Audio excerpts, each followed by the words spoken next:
Hello everyone, my name is Suman Dua and I'm a registered migration agent at Nationwide Migration and Education. We make videos every week in regards to Australian migration, and if this is the topic you're interested in, you may wish to subscribe to our channel. The government handed down its first full budget on 9th May 2023, since it has been elected in 2022. We will be covering the important announcements relating to Australian migration. The 2023-24 migration planning level will be 190,000 places, with 137,100 allocated to the skilled migration stream. This number is slightly lower than this financial year's number allocated to skilled visas. Last year, the numbers allocated to skilled visas were 142,400 places. As you can see that the number of employer-sponsored visas has slightly increased, as many 482 visa holders in the short-term stream will be eligible to lodge the 186 permanent employer-sponsored visa.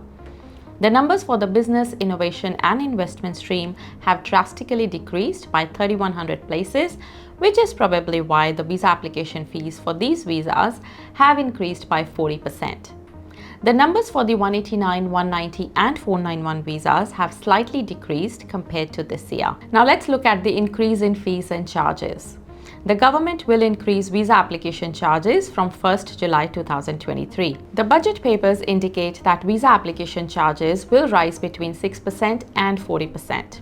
For the visitor, working holiday, work and holiday, training, temporary activity and temporary work, short stay specialist visas, there is a fee increase of 15%.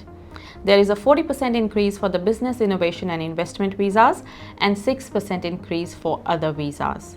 The passenger movement charge paid by carriers will increase from $60 to $70. There is also an increase in TSMIT. The government will increase the temporary skilled migration income threshold from the current rate of $53,900 to $70,000 from 1st July 2023. New nominations lodged on or after that date will be required to meet the new TSMIT of 70,000 Australian dollars or the annual market salary rate, whichever is higher.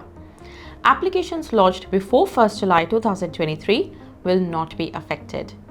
By the end of 2023, the temporary residence transition stream of the employer nomination scheme subclass 186 will be amended. All temporary skill shortage subclass 482 visa holders will be eligible for ENS visas sponsored by their employers. Applicants will need to continue to work in the occupation nominated for the TSS visas. Sponsored visa holders will be eligible for ENS TRT after 2 years, down from 3 years, of sponsorship on a TSS by their employer. Applicants will need to meet all other nomination and visa requirements for the TRT stream of the employer nomination scheme visa. The limit on short-term stream TSS visa applications that can be made onshore has been also removed in the interim. Visa processing capacity will be supported with the funding of $75.8 million over 2 years from 2023 to 24. Of this, $48.1 million will be allocated over 12 months to support 500 visa processing officers in an effort to manage the number of visa applications on hand.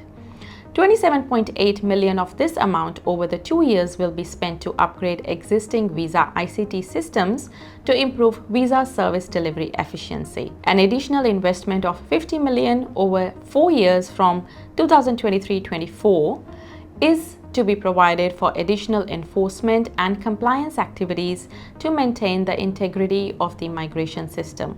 The government will provide $4 million Australian dollars in 2023-24 for the Immigration Assessment Authority to continue merits review of unsuccessful protection visa applications eligible for fast-track review under the Migration Act 1958, pending the establishment of a new federal administrative review body. Now let's look at the temporary graduate post-study rights. The temporary graduate visa holders with select degrees will be eligible for an extra 2 years of post-study work rights to improve the pipeline of skilled labor in key sectors from 1st July 2023. International students working hour cap. The working hour cap for international student visa holders will be reinstated from 1st July 2023 following its removal during the COVID-19 pandemic.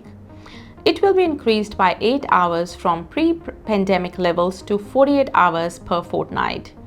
International students working in the aged care sector will be exempt from the capped fortnightly work hour limit until 31st December 2023.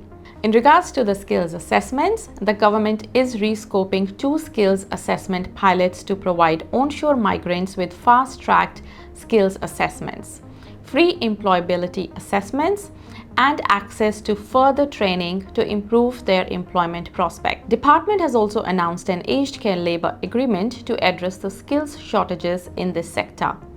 The agreement provides additional incentives for employers to attract workers, including an expedited 2 years pathway to permanent residency. In addition, ongoing business and union engagement will promote transparency. According to media reports, the associated visa applications will be processed by the Department of Home Affairs as a matter of priority. To access an aged care industry labour agreement, the employer must first enter into a Memorandum of Understanding with a relevant industry union, which is the Australian Nursing and Midwifery Federation, the Health Services Union, or the United Workers Union. Employers can nominate overseas direct care workers in the following Australian and New Zealand Standard Classification of Occupations, also known as ANSCO positions, which are Nursing Support Worker, where the ANSCO code is 423312. The next one is Personal Care Assistant, where the ANSCO code is 423313.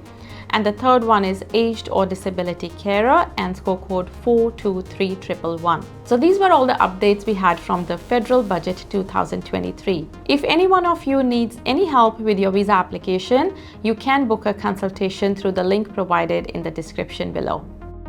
You can book a consultation through our website sumandua.com.au. If you would like to stay updated about Australian migration, please subscribe to our channel.